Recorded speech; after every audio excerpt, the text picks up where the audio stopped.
नमस्कार दोस्तों आज की इस वीडियो के अंदर हम लोग यहाँ पर एल्पेक्स सोलार लिमिटेड के आईपीओ के बारे में बात करेंगे।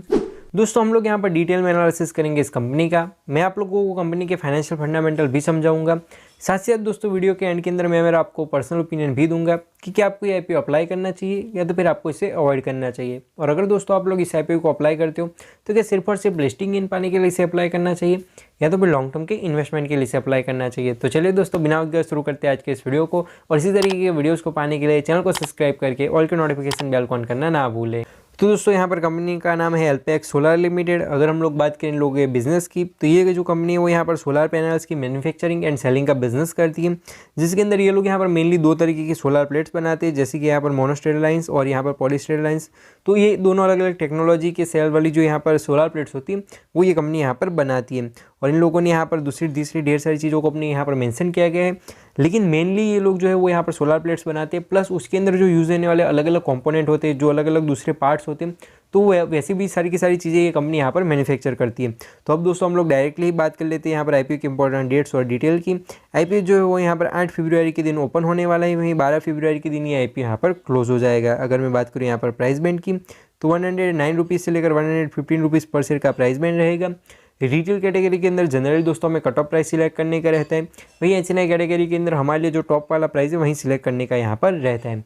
अगर मैं बात करूँ लॉट साइज़ की तो 1200 शेयर्स का एक लॉट रहेगा। वहीं अगर मैं बात करूँ टोटल इशू की तो 74 करोड़ का टोटल इशू है। और अच्छी बात यह है कि भी जितना का जितना इशू है वो सारा का सारा यहाँ पर फ्रेश इशू है, तो हमें यहाँ पर ये सारी डिटेल भी अच्छी देखने को मिल रही है। अब दोस्तों हम लोग बात कर लेते हैं यहाँ पर कैटेगरी वाइज लॉट साइज़ की और इन्वेस्टमेंट अमाउंट की। तो रिटेल कैटेगरी के अंदर आप लोग सिर्फ और सिर्फ एक लॉट के लिए ही अप्लाई कर सकते हो, जहाँ पर जो आपकी इन्वेस्टमेंट है वो यहाँ पर 1,38,000 रुपीज़ की हो जाएगी। वहीं एचएनआई कैटेगरी के अंदर आपको मिनिमम 2 लॉट के लिए अप्लाई करना पड़ेगा, जहाँ पर जो आपकी इन्वेस्टमेंट है वो यहाँ पर 2,76,000 रुपीज़ की हो जाएगी। तो ये भी अब बात कर लेते हैं हम लोग यहाँ पर प्रमोटर होल्डिंग की। तो इस आईपीओ से पहले कंपनी के प्रमोटर के पास में 93% स्टेक था, जो कि इस आईपीओ के बाद में घटकर यहाँ पर 68.76% हो जाएगा। लेकिन आईपीओ के बावजूद भी कंपनी के प्रमोटर के पास में मेजॉरिटी ऑफ स्टेक रहेगा, तो एक अच्छी चीज़ हमें देखने को मिल रही है। तो दोस्तों अब हम लोग बात कर लेते हैं सबसे ज़्यादा इंपॉर्टेंट चीज़ की, जो कि कंपनी के फाइनेंशियल्स। हमें पिछले 3 सालों का डेटा यहाँ पर दिया गया है। सबसे पहले हम लोग बात कर लेते हैं यहाँ पर एसेट्स की।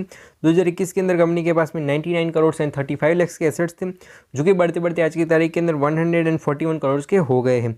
उसके बाद में अगर हम लोग बात करें यहाँ पर रेवेन्यू की तो ईयर ऑन ईयर रेवेन्यू के अंदर भी काफ़ी अच्छी ग्रोथ है। वहीं दोस्तों अगर हम लोग बात करें प्रॉफिट आफ्टर टैक्स की तो 2021 के अंदर कंपनी का प्रॉफिट 3 करोड़ 15 लाख का था, जो कि घटकर 2022 के अंदर 19 लाख का हो गया। फिर 2023 वाले फाइनेंशियल ईयर के अंदर वो बढ़कर यहाँ पर 3 करोड़ 80 लाख के करीब हो गया। तो ये जो प्रॉफिट की ग्रोथ है वो अच्छी है। उसके बाद में जैसे ही मार्च के अंदर फाइनेंशियल ईयर खत्म हुआ तो वहाँ से लेकर सितंबर के बीच के अंदर भी कंपनी ने 7 करोड़ 60 लाख का प्रॉफिट बुक करा है। तो नो डाउट प्रॉफिट की ग्रोथ हमें काफ़ी ज़्यादा अच्छी देखने को मिल रही है। प्लस कंपनी हर साल अच्छा प्रॉफिट यहाँ पर बुक कर रही है। अब हम लोग बात करें यहाँ पर दोस्तों नेटवर्क रिजर्व्स एंड सरप्लस की, तो आप लोग देख सकते हो कि इन दोनों ही चीज़ों के अंदर यहाँ पर ईयर ऑन ईयर काफ़ी ज़्यादा अच्छी ग्रोथ हमें देखने को मिल रही है।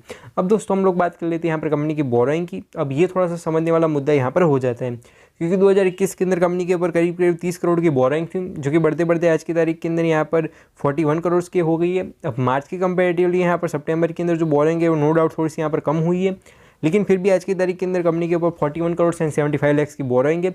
तो एक नोटिस करने वाला पॉइंट यहाँ पर हो जाता है। नो डाउट जो प्रॉफिट है और जो कंपनी का एसेट है उसके कंपेरेटिवली देखने जाए तो बोरिंग उतनी ज़्यादा नहीं है, लेकिन अगर हम लोग यहाँ पर बात करें यहाँ पर रेशियोज़ की तो उसके अंदर भी आप लोग देख सकते हो कि जो डेट टू इक्विटी रेशियो है वो हमें 1.14 का देखने को मिल रहा है। तो नो डाउट स्लाइटली कंपनी के ऊपर थोड़ी सी ज़्यादा बोरिंग हमें देखने को मिल रही है।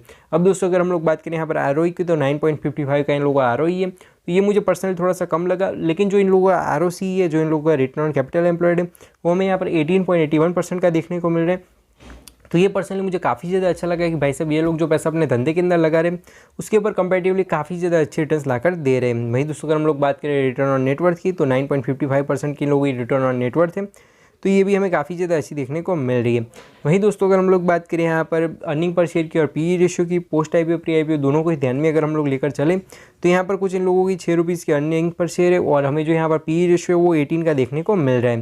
तो नो डाउट दोस्तों कंपनी की जो वैल्यूएशन है वो भी हमें सेक्टर के हिसाब से काफ़ी ज़्यादा फेयर देखने को मिल रही है। वहीं अगर दोस्तों हम लोग यहाँ पर इस कंपनी का पीयर कंपेरिजन करें तो सेक्टर के हिसाब से कंपनी की वैल्यूएशन भी अच्छी है, प्लस यहाँ पर जो कंपनी का परफॉर्मेंस है वो हमें ओवरऑल काफ़ी ज़्यादा अच्छा देखने को मिल रहा है। अब दोस्तों हम लोग बात कर लेते हैं ऑब्जेक्ट्स ऑफ द इशू की, भाई साहब ये लोग यहाँ पर आईपीओ लेकर क्यों आए हैं। तो इन लोगों ने मेनली तो यहाँ पर funding capital expenditure for upgrade and expenses of the extensive solar panel manufacturing facility by increasing 750 megawatt. तो ये लोग जो इन लोगों का यहाँ पर सोलर पैनल का यहाँ पर मॉड्यूल का मैन्युफैक्चरिंग है उसके अंदर अपग्रेड करना चाह रहे हैं। साथ ही साथ ये लोग यहाँ पर एल्यूमिनियम फ्रेम के मैन्युफैक्चरिंग का बिजनेस करना चाह रहे हैं, तो उसके अंदर भी इन लोगों को एक यूनिट को सेटअप करना है, मैन्युफैक्चरिंग यूनिट को ये लोग सेटअप करना चाह रहे हैं। साथ ही साथ वर्किंग कैपिटल रिक्वायरमेंट को भी अपना रीज़न यहाँ पर बताया है। तो ओवरऑल आईपीओ के पीछे का रीज़न भी हमें काफ़ी ज़्यादा फेयर देखने को मिल रहा है। लेकिन दोस्तों ये जो है आईपीओ है वो अभी तक यहाँ पर ओपन नहीं हुआ है, तो इसलिए हमारे पास में यहाँ पर फिलहाल इसके कोई दूसरे नंबर्स नहीं है। लेकिन मैं आप लोगों को यहाँ पर इसका ग्रे मार्केट प्रीमियम जो है वो आप लोगों को एक बार यहाँ पर समझा देता हूँ। तो हम लोगों ने यहाँ पर सिंपली उसका जो नाम है वो सर्च कर लिया और अभी हम लोग लिखते थे भाई यहाँ पर GMP यानी कि ग्रे मार्केट प्रीमियम। तो अब हम लोग इन लोगों का GMP भी देख लेते हैं कि कितना GMP है। तो फिलहाल कुछ 200 रुपीज़ का GMP है और उसके चलते कुछ 173% के लिस्टिंग इनकी हमें एक्सपेक्टेशन यहाँ पर देखने को मिल रही है। और इसमें इनका जो GMP है वो डे बाय डे काफ़ी ज़्यादा तेज़ी से बढ़ रहा है और काफ़ी ज़्यादा अच्छी लिस्टिंग इनकी एक्सपेक्टेशन यहाँ पर बन रही है। तो और अच्छी बात दोस्तों यहाँ पर समझने वाली बात यह है कि इतनी ज़्यादा हाई डिमांड क्यों है ग्रे मार्केट के अंदर, इतनी ज़्यादा हाई लिस्टिंग इनकी एक्सपेक्टेशन क्यों बन रही है। क्योंकि दोस्तों ये लोग जो इस बिज़नेस में से आते हैं वो ग्रीन एनर्जी का बिज़नेस है, सोलर प्लेट्स का बिज़नेस है। तो और ये जो है ये प्रेजेंट के अंदर भी ये बिज़नेस चल रहा है, प्लस आने वाले फ्यूचर के अंदर इस बिज़नेस का जो फ्यूचर है वो काफ़ी ज़्यादा ब्राइट हमें देखने को मिल सकता है। क्योंकि आने वाले टाइम के अंदर धीरे धीरे जैसे जैसे लोगों की यहाँ पर ये एनुअल इनकम वगैरह बढ़ रही है, जैसे जैसे लोगों की एजुकेशन बढ़ रही है, जैसे जैसे अवेयरनेस बढ़ रही है, वैसे वैसे लोग अपने घरों के अंदर छत के ऊपर यहाँ पर सोलर पैनल लगा रहे हैं। अगर हम लोग आज की तारीख के अंदर गाँव के अंदर भी जाते हैं तो कई सारे जो किसान हैं उन लोगों ने अपने खेतों के अंदर भी यहाँ पर सोलर प्लेट्स लगवाए हुए हैं। तो नो डाउट बिजनेस अच्छा है और इसी के चलते यहाँ पर जो इन्वेस्टर्स है, जो स्मार्ट इन्वेस्टर्स हैं, वो लोग इस तरीके की कंपनियों को लेकर काफ़ी ज़्यादा एग्रेसिव है। तो उसके चलते हमें काफ़ी ज़्यादा अच्छा GMP भी देखने को मिल रहा है। तो दोस्तों अगर आप लोग लिस्टिंग इन के लिए IPO को अप्लाई करने के बारे में सोच रहे हो तो ये काफ़ी ज़्यादा अच्छा मौका आपके लिए साबित हो सकता है। आपको नो डाउट इससे भी ज़्यादा लिस्टिंग इन आपको देखने को मिल सकते हैं। लेकिन लिस्टिंग इन के लिए तो भी हमारा सिंपल सा फंडा है। अगर आप लोग मेरे वीडियोज़ को देखते हुए आ रहे हो तो आपको पता ही होगा कि भाई लिस्टिंग इन के लिए जब भी IPO को अप्लाई करें, हो सके तब तक IPO के आखिरी दिन पर ही उसे सब्सक्राइब करें और पहले 2 दिनों के GMP को भी समझे, साथ ही साथ पहले 2 दिनों के सब्सक्रिप्शन स्टेटस को भी समझे। अगर हर किसी कैटेगरी के अंदर से अच्छा खासा सब्सक्रिप्शन आता है तो आप लोग इस IPO को लिस्टिंग इन के लिए अप्लाई करने के बारे में सोच सकते हो। वहीं दोस्तों अगर मैं बात कर लूँ यहाँ पर लॉन्ग टर्म की, तो अगर आप लोग इस IPO को लॉन्ग टर्म के लिए अप्लाई करने के बारे में सोच रहे हो तो नो डाउट लॉन्ग टर्म के लिए भी एक काफ़ी ज़्यादा अच्छा इन्वेस्टमेंट साबित हो सकता है। क्योंकि ये लोग यहाँ पर सोलर प्लेट्स के बिजनेस में से आते हैं, ग्रीन एनर्जी के सेक्टर में से आते हैं। तो इन लोगों की जो प्रोडक्ट की डिमांड है वो प्रेजेंट के अंदर भी है और आने वाले फ्यूचर के अंदर भी इनके प्रोडक्ट्स की डिमांड काफ़ी ज़्यादा हाई हमें देखने को मिल सकती है। तो आप लोग इस कंपनी को लेकर एक लॉन्ग टर्म का विजन यहाँ पर रख सकते हो। तो बस दोस्तों यही कुछ बातें थी जो मुझे इस वीडियो के अंदर रखनी थी। साथ ही साथ यहाँ पर मैं आपको एक इन्फॉर्मेशन भी देना चाहता हूँ कि अगर आपको किसी भी IPO से रिलेटेड या किसी भी शेयर से रिलेटेड कोई भी डाउट है, अगर आप मेरी कोई भी मदद चाहते हो तो आप लोग मुझे इंस्टाग्राम के ऊपर फॉलो करके मैसेज कर देना। मैं आपका जवाब देने की पूरी कोशिश यहाँ पर करूँगा। तो चलिए दोस्तों मिलता हूँ आपको ऐसे वीडियोज़ के साथ, तब तक के लिए बाय बाय, जय हिंद, वंदे मातरम।